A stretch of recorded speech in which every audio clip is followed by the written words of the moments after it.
Hello and welcome to TNPC dude. So நம்ம இன்றைக்கி நம்ம பார்க்க போகிறது பார்த்திங்கன்னா ரீசண்டாக இருக்கக்கூடிய மேகதாது அணை சம்மந்தப்பட்ட பிரச்சனை தான் பார்க்க போகிறோம்.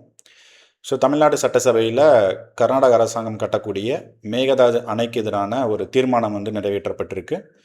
ஸோ அந்த மேகதாது அணை அப்படிங்கிறது கட்டினா தமிழ்நாட்டுக்கு வரக்கூடிய அந்த நீர் அப்படிங்கிறது தடைப்படும் அப்படிங்கிறது தான் தமிழ்நாடு அரசாங்கம் எடுத்து வைக்கிற ஒரு இதாக பார்க்குறோம். ஸோ அது மேகதாது அணை எங்கே வரப்போகுது, அது காவிரி நதியில் என்ன செயல்பாட்டுக்கு அவங்க கட்ட போகிறாங்க, காவேரி நீர் மேலாண்மை ஆணையம் அதுக்கு ஒப்புதல் கொடுக்குமா, அது இரு மாநிலத்துக்கான மாநில நதிநீர் பிரச்சனை எப்படி நம்ம எடுத்துக்கிறது. ஸோ இப்போ நம்ம பார்க்குறோம் அப்படின்னா இன்டர்ஸ்டேட் வாட்டர் டிஸ்பியூட் அப்படின்னு சொல்லுவோம். இந்திய அரசியலமைப்பு சட்டம் படி அதுக்குன்னு ஒரு தீர்ப்பாயம் இருக்குது. அந்த தீர்ப்பாயம் ஃபைனலாக சுப்ரீம் கோர்ட் இதெல்லாம் பிரச்சனை முடிஞ்சுதான் காவேரியோட நதிநீர் பிரச்சனை 2017 நம்ம உச்சநீதிமன்றம் கர்நாடகா மாநிலத்துக்கு இவ்வளோ டிஎம்சி நீரும், தமிழ்நாடு அரசாங்கத்துக்கு இவ்வளோ டிஎம்சி நீரும், அதே மாதிரி கேரளா பாண்டிச்சேரிக்கு பார்த்திங்கன்னா அவங்க ஷேர் பண்ணி கொடுத்தாங்க. அதை கண்காணிக்கிறதுக்காக காவேரி வாட்டர் மேனேஜ்மெண்ட் ஏஜென்சி அப்படின்னு சொல்லிட்டு ஒரு போர்டுன்னு சொல்லிட்டு ஒன்று நியமித்தாங்க. ஸோ அவங்க தான் கரெக்டான அந்த வாட்டர் ஷேரிங் வருஷம் வருஷம் போகுதா அப்படிங்கிறத அவங்க கண்காணிக்கிறதுக்கான பொறுப்பு அந்த வாட்டர் மேனேஜ்மெண்ட் ஏஜென்சிக்கு இருக்குது. இப்போ இந்த மேகதாது அணை பிரச்சனை தான் நம்ம பார்க்க போகிறோம். ஸோ பாருங்கள், ஸோ காவேரியோட ஆறு இந்த நதி பார்த்திங்கன்னா பெங்களூர் சிட்டிலேருந்து ஒரு 100 கிலோமீட்டர் தள்ளி ஒரு மலைப்பகுதி மேகதாது அப்படிங்கிற மலைப்பகுதியில் பார்த்திங்கன்னா ஓடிட்டுருக்கு. அது கர்நாடகா பகுதியில் காவேரியோட விலங்குகள் சரணாலயம் பக்கத்தில் அந்த நதி போயிட்டுருக்கு. அங்கே ஒரு சின்ன நதி அர்க்காவதி, அதே மாதிரி காவேரியும் ரெண்டும் இணையக்கூடிய இடத்த நம்ம சங்கமா அப்படிங்கிற சொல்கிறாங்க. அந்த இடத்துல தான் பார்த்திங்கன்னா இந்த மேகதாது அணை கட்ட போகிறாங்க. அங்கே பார்த்திங்கன்னா இலங்கையும் தென்னிந்தியாவோட மேற்கு தொடர்ச்சி மலையும் பூர்வீகமாக கொண்ட ஜெயிண்ட் ஸ்குரில்னு சொல்லக்கூடிய அந்த பேர்டு இது பார்த்திங்கன்னா அணில் பார்த்திங்கன்னா அந்த இடத்துல இருக்குது. ஸோ அது பார்த்திங்கன்னா இயற்கையாக இருக்கக்கூடிய ஒரு இடமாக தான் நம்ம பார்க்குறோம். இப்போ இந்த ப்ராஜெக்டை பற்றி நம்ம பார்க்கணும் அப்படின்னா கர்நாடக அரசாங்கம் 9,000 கோடி அளவுக்கு ஒரு ரிசர்வாயர், ஒரு டேம் மேகதாதுல கட்டுறதா அறிவிக்கிறாங்க. கிட்டத்தட்ட 67 டிஎம்சி தண்ணி நீர்த்தேக்கம் பண்ணுற அளவுக்கு ஒரு அணை கட்ட போகிறதா சொல்கிறாங்க. 400 மெகாவாட்டுக்கு நீங்கள் ஹைட்ரோ பவர் மின்சாரமும் நீங்கள் அதுலேருந்து எடுக்க முடியும். ஸோ இதுக்காக கிட்டத்தட்ட ஒரு 5-6 ஹெக்டர் ஆஃப் நிலப்பகுதியை நம்ம தண்ணிக்குள்ளே போக வேண்டிய நிலைமை இருக்குது. ஏன்னா டேம் கட்டினா லேண்டு சப்மர்ஜ் ஆயிரும். அதில் பார்த்தீங்கன்னா 4,800 ஏக்கர் வரைக்கும் வனப்பகுதியும் அதே மாதிரி வனவிலங்குகள் இருக்கக்கூடிய நிலம் தான் போக போகுது. ஏன் இந்த அணை கட்டுறாங்க அப்படின்னா பெங்களூருக்கு 4.75 டிஎம்சி தண்ணி குடிநீர் வசதிக்காக அரசாங்கம் கர்நாடக அரசாங்கம் பயன்படுத்தலாங்கிறதுனால தான் இதை அறிவிச்சிருக்கிறாங்க.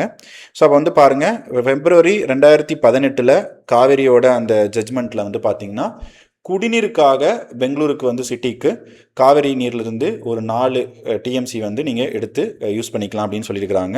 ஸோ அப்போ அந்த ப்ராஜெக்ட் 1948 மேகதாது அணை கட்டுற ஐடியா இருந்தால் கூட அது இப்போ தான் பார்த்தீங்கன்னா அவங்க பிளான் பண்ணி அவங்க அனௌன்ஸ் பண்ணுறதுக்கு ரெடியாக இருக்கிறாங்க. இப்போ இந்த காவேரி நதிநீர் பிரச்சனை அப்படிங்கிறது நம்மளுக்கு தெரியும். கிட்டத்தட்ட 1970-80 காலத்துலேருந்து தமிழ்நாடு கர்நாடகாவுக்கு ஒரு பெரிய பிரச்சனையாக போயிட்டுருக்கு. 1990 காவேரி நதிநீர் மேலாண்மை அதடிஸ் தீர்ப்பாயம் அப்படிங்கிறது நியமனம் பண்ணாங்க. அது கிட்டத்தட்ட 17 வருஷம் கழித்து 2007 அந்த தீர்ப்பாயம் ஒரு ஜட்ஜ்மெண்ட் கொடுத்தாங்க. அது 2 அரசாங்கத்துக்கும் ஒத்து வராதனால அது மேல்முறையீடு உச்சநீதிமன்றத்துக்கு போச்சு. 10 வருஷம் கழித்து 2017 அதுக்கான ஜட்ஜ்மெண்ட் வந்தது. ஸோ அதுலேருந்து தான் இப்போ நம்ம 10 வருஷமாக நம்ம என்ன பண்ணுறோன்னா அந்த ஜட்ஜ்மெண்ட்டில் என்ன சொல்லியிருக்காங்களோ அந்த டிஎம்சி தண்ணியை நம்ம ஷேர் பண்ணுறோம். இப்போ தமிழ்நாடு இருக்கக்கூடியதை என்ன சொல்லுவாங்க அப்படின்னு பார்த்தீங்கன்னா லோயர் ரைப்பேரியன் ஸ்டேட் அப்படின்னு சொல்லுவாங்க. நதி ஆரம்பிக்கிற இடம் கர்நாடகா மாநிலத்தில் கூர்கு குடகுமலையில் வருது. அது அப்பர் ரைப்பேரியன் ஸ்டேட்னு சொல்லுவோம். ஏன்னா அது அங்கேருந்து தொடங்குது. எங்கே பாய்ஞ்சு எங்கே முடியுது அப்படின்னா தமிழ்நாடுக்குள்ளே தான் மேட்டூர் அணை எங்கெல்லாம் தாண்டி வருது. அது லோயர் ரைப்பேரியன் ஸ்டேட். அப்போ அந்த மேலே இருக்கக்கூடிய மாநிலம் தன்னோட நீரை அவங்க தேக்கி வச்சுட்டாங்க, இல்லை விடாமல் ரிலீஸ் பண்ணாமல் இருந்தாங்கன்னா கீழே இருக்கக்கூடிய மாநிலம் பாதிக்கப்படும். அதன் அடிப்படையில் தான் இந்த பிரச்சனை போச்சு. ஸோ அப்போ பார்த்தீங்கன்னா கர்நாடகாவோட குடிநீர் வசதிக்காக மழை வராத காலகட்டத்தில் நாங்கள் யூஸ் பண்ணுறதுக்காக தான் இந்த ப்ராஜெக்ட் கட்ட போகிறோம் அப்படிங்கிறது கர்நாடக அரசாங்கம் சொல்லியிருக்கிறாங்க. ஸோ 2024 பார்த்தீங்கன்னா அன்றைக்கி கர்நாடக முதலமைச்சர் அந்த சித்தராமையா ஒரு நாளைக்கு பெங்களூர் நகரத்துக்கு தேவைப்படக்கூடிய குடிநீர் 2,600 மில்லியன் லிட்டர் எ டே. 2100 அவங்களுக்கு பார்த்தீங்கன்னா கிடைக்கிது. ஒரு 500 மில்லியன் லிட்டர் டே டெஃபிசிட்டாக வந்திருக்கு, அதாவது பற்றாக்குறை அப்படிங்கிறது இருக்குது. காவிரி நதி மூலமாட்டம் மட்டும் 1450 மில்லியன் லிட்டர் டே வந்து அவங்க தண்ணி குடிநீருக்கு யூஸ் பண்ணுறாங்க. 650 மில்லியன் லிட்டர் டே வந்து நிலத்தடி நீர்லேருந்து அவங்க யூஸ் பண்ணிக்கிறாங்க. அப்போ இன்னொரு கொஞ்சம் வருஷம் போச்சுன்னா பெங்களூர் நகரத்தோட மக்கள் தொகை வந்து கிட்டத்தட்ட 2 கோடி இருக்கக்கூடிய வாய்ப்பு இருக்குது. அப்படின்னா ஒரு நாளைக்கு அவங்களுக்கு தேவைப்படுறது 4000 மில்லியன் லிட்டர் டே அப்படிங்கிறது குடிநீர் வந்து தேவைப்படும். ஸோ அப்போ அதனால தான் வந்து என்ன செஞ்சாங்கன்னா உச்சநீதிமன்றம் வந்து நமக்கு 4 டிஎம்சி அப்படிங்கிறது பெங்களூர் நகரத்துக்கு குடிநீருக்காக நீங்கள் எடுத்துக்கலாம் அப்படிங்கிறது 2017 சொல்லிச்சு. அதுவே இந்த இயற்கை சுற்றுச்சூழல் சம்மந்தப்பட்ட அதே மாதிரி இந்தியன் இன்ஸ்டியூட் ஆஃப் சயின்ஸில் இருக்கக்கூடியவங்களாம் வந்து என்ன நிபுணர்கள் என்ன சொல்கிறாங்கன்னா, ஒரு வருடத்துக்கு பெங்களூர் நகரத்துக்கு வரக்கூடிய மழை அளவு 700 850 மில்லிமீட்டர் வந்து வருது. அதில் 15 டிஎம்சி தண்ணியை வந்து நீங்கள் என்ன பண்ணலாம்னா நீங்கள் சேமிச்சா குடிநீருக்கு பயன்படுத்தலாம். 1160 மில்லியன் லிட்டர் டே அப்படிங்கிறது பயன்படுத்த முடியும் அப்படின்னு வந்து சொல்கிறாங்க. ஸோ இது வந்து மேகதாதை வந்து நம்பி இல்லாமையே உங்களால் குடிநீர் வசதியை வந்து மழைநீர் அந்த வடிகால் மழைநீர் சேமிப்பு அப்படிங்கிறது பண்ணிங்கன்னா பெங்களூர் நகரத்துக்கு பண்ண முடியும் அப்படிங்கிறது நிபுணர்கள் வந்து சொல்கிறாங்க. இதில் மத்திய அரசு வந்து பார்த்தீங்கன்னா 2019 கர்நாடக அரசாங்கம் வந்து இந்த ப்ராஜெக்டுக்கான டீட்டெயில்டு ரிப்போர்ட்டை வந்து மத்திய நீர் ஆணையத்துக்கு சப்மிட் பண்ணுறாங்க. சென்ட்ரல் வாட்டர் கமிஷன் அப்படின்னு வந்து சொல்லுவாங்க. அப்போ அவங்க என்ன செய்கிறாங்கன்னா காவேரி வாட்டர் மேனேஜ்மெண்ட் ஏஜென்சிக்கு அவங்க வந்து ஃபார்வர்ட் பண்ணுறாங்க. ஸோ அவங்க தான் ஆய்வு செஞ்சு அப்ரூவல் கொடுக்கணும். சுற்றுச்சூழல் அமைச்சகம் வந்து அதை பார்க்குறாங்க. அது மட்டும் இல்லாமல் அங்கே வந்து கட்டக்கூடிய அந்த அணைனால் ஏதாவது சுற்றுச்சூழலுக்கு பாதிப்பு ஏற்படுமா அதுக்குன்னு ஒரு ஆய்வு செய்யணும். அதையும் வந்து பார்த்திங்கன்னா அவங்க வந்து எடுக்கிறாங்க. கடைசியில் வந்து பார்த்திங்கன்னா திருப்பி அந்த காவிரி வாட்டர் மேனேஜ்மெண்ட் ஏஜென்சி வந்து சென்ட்ரல் வாட்டர் கமிஷனுக்கே அந்த ரிப்போர்ட்டை ஃபார்வர்ட் பண்ணுறாங்க. மத்திய அரசை பொறுத்த வரைக்கும் 2 மாநிலமும் சுமூகமாக பேசி முடிவெடுக்கக்கூடிய விஷயம் இது. இதில் வந்து நீங்கள் 2 மாநிலம் தான் உட்காந்து வந்து பேசணுமே தவிர நான் ஒரு மாநிலத்துக்கு வந்து சாதகமாக இருக்கிற மாதிரி நம்ம தர முடியாதுங்கிற மாதிரி தான் சென்ட்ரல் வாட்டர் கமிஷனாக இருந்தாலும் சரி காவேரி வாட்டர் மேனேஜ்மெண்ட் ஏஜென்சியாக இருந்தாலும் சரி 2 பேருமே வந்து நிலைப்பாடு வந்து சொல்லியிருக்கிறாங்க.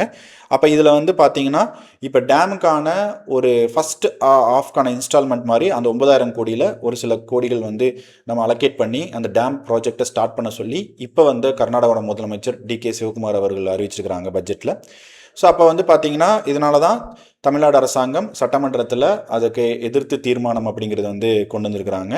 அப்போ நதிநீர் பிரச்சனை அப்படின்னாலே இந்தியாவில் 2 மாநிலங்களுக்கான நதிநீர் பிரச்சனை ஒரு மாநிலத்துக்கும் இருக்குது. இந்தியாவில் எல்லா மாநிலத்துக்கும் அந்த நதிநீர் பிரச்சனை இருக்குது. அதில் காவேரி ரொம்ப ரொம்ப டிஸ்பியூட் ஆனது.